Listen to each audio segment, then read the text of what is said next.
Hi, I'm Becky Parker Geist. I am the host of Audiobook Connection podcast, Behind the Scenes with the Creative Teams. I'm also president of Bay Area Independent Publishers Association and the CEO and founder of Pro Audio Voices and Amplify Audiobooks. I'm excited to have with me today Brian Brady. Brian is the author of the Fog City Stories book series that starts with "Oh, What a Tangled Web." And Brian, welcome. Good morning. Thanks for having me. So I understand that you're a former police officer and corporate security executive. Tell us a little bit about your background and how that has played a role in your writing. Okay, I was born and raised in San Francisco, so that's the background for the stories. Basically, being in San Francisco in the Bay Area, I started law enforcement in Berkeley. Spent 9 years in Berkeley. And then I took a promotional exam and traveled to East LA and spent a couple of years working on East LA, and took another promotional exam and moved to New Mexico and spent 4 years working in New Mexico, and then took another promotional test, came back to the Bay Area, to Nevada, which is about 30 miles north of San Francisco, and stayed there for the duration of my career, and then retired as the police chief after serving 12 years as the chief. Then after that, I got a call from a good friend in Los Angeles that said that he had done some work for Universal Studios and that they were going to be looking for a new director of security for the studio. So, since I had done this before and traveled, I threw my hat in the ring and I got the job. A big shock. I thought they'd stay with somebody from LA, to be honest with you. So it was a whole new learning curve coming back from the Bay Area to Los Angeles. And Universal Studios is a very, very unique company because we're not only a movie studio, but we're a theme park. We're a retail establishment. We've got 80 plus stores on City Walk, bars, restaurants. At the time, we had the amphitheater. And of course, you have worldwide movie production. So I was responsible for security for our production crews wherever they were going to shoot movies. So it was a great job, and it was fascinating. You meet lots of interesting people, and I did that for 10 years, and then came back to home again and took a job at the San Francisco Museum of Modern Art. They were moving from their old museum into a new facility, and they were expanding from roughly 50,000 square feet of art space to 165,000 square feet of art space, from a 3-story to an 11-story building. Yeah. So I was responsible for security for the new facility, and it was fun. It was totally unique, and it actually was the basis for the third book, which dealt with art theft. So I had the opportunity to work with some of our curators and restoration people and learn a great deal about the art world. And the beauty of my travels, I've worked in different states, I've worked in different agencies, I've worked corporate side, the public sector side. So as a result, I've collected a lot of anecdotal information over the years, which gives me a great basis to tell stories. Yeah. Wow. So I'm curious, when you mentioned that you were traveling, or that you were keeping at Universal Studios, you were protecting the cast and crew. Did you travel as part of that, or was just that was just on site? No, I could have, but the options were, it was my responsibility. So I had a group of people that I had worked with over the years, and companies I'd worked with that did international security. And I really relied on them, put the boots on the ground, so to speak, to put the people in place. And it's depending where we're shooting. And there were some places we just didn't go. I mean, I would sit down with a director and just tell them, no, we can't go. It's just too high risk. Because some of our productions are 230 to 250 people, and you're responsible for all of them. And if you're in a foreign country, it becomes more difficult, because if something does happen, whether it could be a terrorist act, a disaster, could be an earthquake, could be a million things, you're responsible for everybody. So I would have a liaison with the U.S. Embassy or the consulate, but that would only be for all our people who were carrying passports. But we would have people from Germany, Ireland, Great Britain, Spain, France, all working on the production, carrying passports from those countries. So our consulate couldn't do anything for them. So you'd have to go and get each consulate from each country to be able to have a plan in place to evacuate their persons. So without getting too great detail, at the time we were owned by General Electric. And I don't know if people understand this, but General Electric, aside from being a gigantic company, is the largest aircraft leasing company in the world. They lease aircraft to foreign countries. A lot of planes that are flying under a banner of a foreign country are owned by GE and leased to that country, complete with service, et cetera, et cetera. So what we did, we called GE and said, can we get a plane big enough to carry 220 people, which happened to be that production, out of North Africa to Malta? And they said, yeah, we have a 767 or whatever it was that could accommodate those people. We could fly it in. So what we were able to do was our evacuation plan, we could load everybody on the plane, regardless of passport, all go to Malta and then clear all your customs in Malta to the various countries but get everybody safe. So it was my responsibility, but I had great people to work with, and they call RSOs, regional security officers, at the embassies and consulates, and they're fantastic. They work with you hand in glove. And then the other consulates were great, and then of course GE came through with the plane, and that became part of the operation. So it was, but putting all the pieces together was fun. I mean, to make it all, to start with a bunch of people in a foreign country, how do you get them out? When you're dealing with, sounds like a giant jigsaw puzzle or mystery. Yeah. So, but I had great people around. I had great bosses. That was the other thing. I had the people at Universal. They had been with the production side, the movie side of the business for forever, and they knew the business and they knew how to get things done. And they were patient with me coming in as a novice, and they shared their expertise. So it made my job so much easier. Cool. Wow. And that's such a diversity of experience, it sounds like to me from the outside, It is. that you've gone through in your career. That's fascinating. And so when you started writing, tell us a little bit about how that you started thinking, oh, I've got to write a book. Yeah, I really didn't, to be honest with you. I did, though, because some of the stories were fun. I would make notes, sometimes just cryptic little notes, sometimes a little more detailed, and stick them in a file folder. And I had the folder. And if we'd go someplace with friends and, over a cocktail, and you're talking, and just like you asked me about the movie production. So you'd share a story, well, this is how we did it in Casablanca, or this is how people are just fascinated by the whole movie industry. And have you ever met this person? And so there's a certain people being starstruck, and so you'd share a story, and at the end of the evening, people would come up and say, you ought to write a book. Those are great stories. And I thought, maybe. So then I had some free time.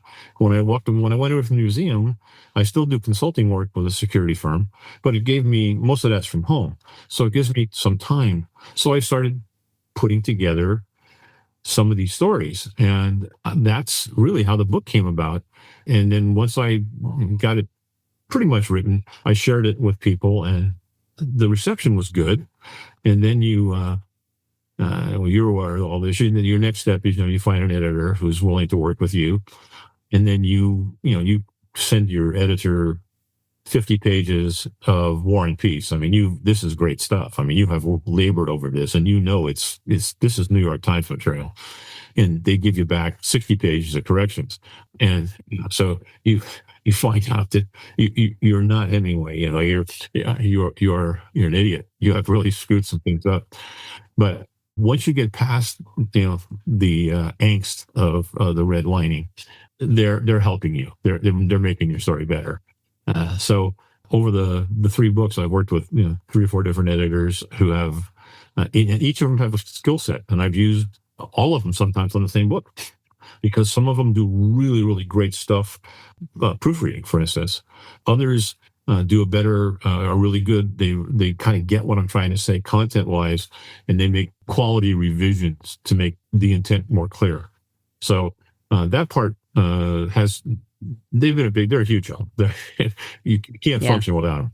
That's right. Yeah, professional editing is not something to skip over or think that I've been through that same process myself. Yeah, it's like in college. You write a term paper, and when you finish it, it's perfect. But there's typos, there's misspellings, and right. spell check doesn't catch them all. And you need a third party and fresh set of eyes to look at it before you turn it in. And that's kind of what happens with the books. Yeah. So you wrote "Oh, What a Tangled Web" first, correct, right? Okay. And then you must have enjoyed it enough that you decided to write more. Tell me about that experience that you had of sort of developing into an ongoing writer. Yeah, it was, I did like it when I finished it. I really like my characters. And they are composites of people I have worked with and known over the years. There's no single character that is a single person. They really are this composite. One of the characters who, if she comes in the first book, she was the hardest one to write because obviously I'm not a woman. So I'm trying to write the way she sees things. So she's a composite of probably 5 different women in law enforcement that I've had the pleasure to work with and who shared their experiences, expertise, et cetera. So I think she's a pretty good character because she's really representative of real people and real experience. So when I finished it, I was pretty satisfied, and you get pretty good review from your friends. And then you have really good friends who tell you, I really liked it, except. And that's great too, because if someone took the time to read it and tell you what they did or didn't like, you owe them to listen to what they have to say. So one of the people who read the book is a good friend, and he's in Los Angeles, and he's a retired fire chief and worked with me at Universal. And he wrote back, he happens to be Italian. And Bob wrote back to me and said, great book, really loved it, but there's no Italians and no firefighters. So the second... Did he feel left out? The second book, Hiding in Plain Sight, is in San Francisco again, and it starts and is in North Beach, which is heavily Italian in San Francisco. And they're in the Italian Athletic Club. They're at Victoria's Bakery. They're in St. Peter and Paul Church. And the victim's father's a firefighter. So I put in the acknowledgments of the book, in the front, that Bob, this is for you, Italian firefighters. So that's great. And then it's so you do get this feedback. So that actually kind of a push on the second book. I had ideas about how I wanted to do it, and the same thing. You go into happened with the third book. The third book became different because I switched from San Francisco to start the story to Europe. It starts in Paris and it goes to Amsterdam and then to New York, and then ultimately there's a homicide in San Francisco, and then all my characters get to be in the story. But the first probably third of the book is outside of San Francisco, and that's different.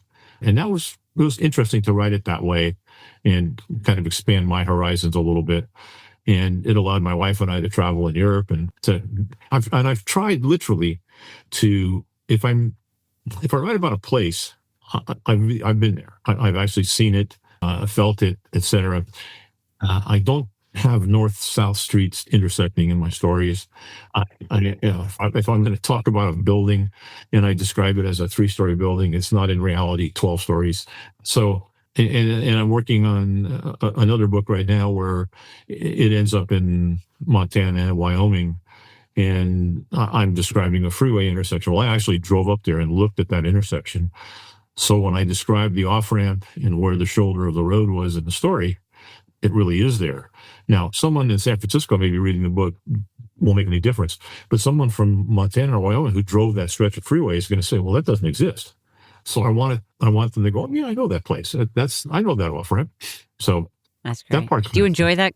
Do you enjoy that research? Yeah, I do. Getting all those little details. In Greed, third book, I had great help with that. The museum people were terrific in filling me in on just how art moves about and how much art is fake, and how much art is out there that it looks great but may not be. And some of it's hanging in museums, and it happens. And So, and when you were talking with them and they were sort of filling you in on these details, did they know you were writing a book? not at the time. No, I was just basically I was curious. I mean, it was a whole new world for me, and it was like at Universal when I was there. If I had any kind of free time, I would go to the sound studio, and I would just sit and watch the sound engineers put sound into a movie. It's the most incredible process. And I always assumed when somebody put a camera out there and they shot a scene that that's what ended up on the screen. Well, the visual may, but the sound is layered on by sound engineers. And so if it's a car skidding around a corner and there's gunfire, all of that's put on one layer after another by these brilliant people in the sound studio. So you get to sit there and watch them take this basically a blank slate that's quiet and layer in all the things you hear in that theater. And it just blew me away. I thought they were geniuses. They were incredible. And I could have spent the whole day there just watching them. The same thing with the engineers that do the work with colorizing. They'll look at a Coke can on a screen and say, "Oh, the red's off." Who's going to know? I mean, these people see and hear things that normal humans couldn't begin to comprehend. So the same thing at the museum. If I had opportunity to sit down, especially with the restoration people, they literally were, if a piece of art was damaged, they're charged with restoring that to its original. I mean, they have to get it just right. And they have a beautiful facility at the new museum. The light is great. The easels are thousands of dollars. These fantastic big easels, and these marvelous people sitting there, just with the most minute detail, getting it just right. Because some of those paintings were worth multi-million dollars, and that was a big change for me. I went from Universal, where if you were going to steal $10 million from Universal Studios, you're going to have to bring in a couple of 18-wheel trucks. You go to San Francisco Modern Art, you can walk out with $10 million in a briefcase, one painting. So wow. It's a whole different world. Yeah. Certainly from the security perspective. Yeah. Wow. And so it changed. Yeah. Fascinating. So let's talk about your audiobook. We're starting off with Oh, What a Tangled Web. And you have, tell us a little bit about your experience of the casting process. Okay. Again, all new to me. I've listened to audiobooks, obviously, and I used to commute back and forth from San Francisco to LA on Interstate 5, which is a 6-hour drive. And Interstate 5 is great. It's fast, it's straight, it's boring, there's nothing. So audiobooks, perfect for audiobooks. Yeah, audiobooks save your life on those long drives. So, but I had no idea how you find the person that's going to be the voice. So I dealt with you and Marcus, and I got snippets of people. I first fill out the questionnaire. What am I looking for? What kind of voice? And they narrow it down for you. And then you get these audio tapes, short ones, of various people, and you listen, and which one do you think portrays your characters better? And you narrow it down to a few, and then they do a longer tape for you, and you get to listen, and you finally pick one, and then you meet the person. This is kind of cool, and you talk to them, and you find out that they're, as I told Scott, that he's doing the book, and I said, does your wife actually know who she's talking to? I mean, you're all these different characters in my book, plus other books that he does. And really a nice guy. And I thought he knocked it out of the park. I thought he got the characters right. He got the tempo right. And they said, a couple of friends, when they read that book, they said, "Oh, it starts out pretty dark." And well, it does start out dark. And I try and limit that to the beginning of the book and not dwell on it. I don't want it to be just a gory, excessively violent. You can't have a murder mystery without a murder. You got to start somewhere. I want the story to be about the investigation of the characters, not necessarily. So, he got that. But when I listened to it on a tape, it is dark. It was a little darker than I thought it was in print. So that was kind of an interesting experience too. Is there anything else about, I just wanted you mentioned Scott. Scott Allen is, he's a wonderful narrator. We work with him a lot. And so I was excited when he got selected for your audiobook or audiobooks, because he's going to be doing he's going to do all the others. Yes, that's right. And so I'm curious if there's anything else about the audiobook production process that you've been through so far that kind of stands out to you or surprised you in any way. Probably the level of detail. When Scott did, I guess when he completed the first pass, Marcus sends me this list, and there'll be, that's must have been 20 things on it, where it could have been a singular or a plural, as simple as that. And I wondered, I thought, gee, and somebody's listening to the tape, are they really going to catch that? So then I went back to my sound time at Universal, thinking, yeah, they do. First, they do catch it, and you got to get it right. You want it right. You want the listener, much like the streets that don't intersect, you want the narrative to be right, and you want the audio to be right. So then it's a sit down going through, each line that there's any kind of issue with, and then Scott re-records it and makes sure it's right. And now we're down to the finished product on the first one. Yeah, great. Tell our listeners a little bit more about where they can learn more about you and your writing. What's your website address? Okay, the website is goldengatetales.com, and the books are on there. The books are at Amazon and Barnes & Noble. The written books, the audiobooks, I'm sure are going to end up in the same place. And I'm going to, I've done book signings, and I'm still doing those. I've got one coming up in January on the 10th at Book Passage in Corte Madera in Marin County. It's a great independent bookstore, and they have a facility where they will host you. So I'm going to be their guest that night for they call it In Conversation. So it's an hour on stage where people can ask questions. I love that. I like to be able to answer people's questions about how that story developed and that sort of thing. So I usually keep my presentation very, very short and make the vast majority of it talking to the audience. So hopefully people will come and listen and ask questions, and then we'll do a book signing afterwards. Yeah, great. And is there anything else that I either didn't ask about or that you really wanted to share, or anything about what impact you would like to have with your books? Anything else you'd like to share? I think, the impact for me would be, I want to be Michael Connelly. So, right.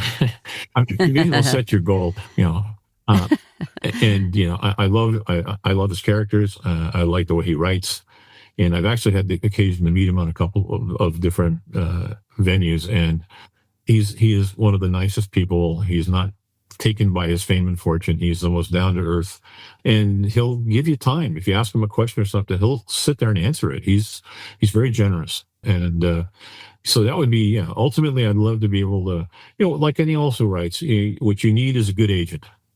And I'm still looking for that. That's one of those things that, you submit the query letters and you get the rejections, and you keep doing it until you're going to find one that wants to represent you. And then, that makes a difference. That gets you in front of the big publishing house, and that gets the wider audience. When you're self-publishing or hybrid publishing, you sell books, but not at the level you're going to make a living at it. Yeah. Well, that's sometimes true. That's changing landscape all the time. Well, Brian, I want to thank you so much. I want to encourage our listeners to get your copy of the audiobooks from the Fog City Stories series at Amplify Audiobooks, which is the place where you can best support the authors. And so, again, Brian Brady, author of the Fog City series, starting with Oh, What a Tangled Web. Thank you so much for being with me today. Thanks, Meg.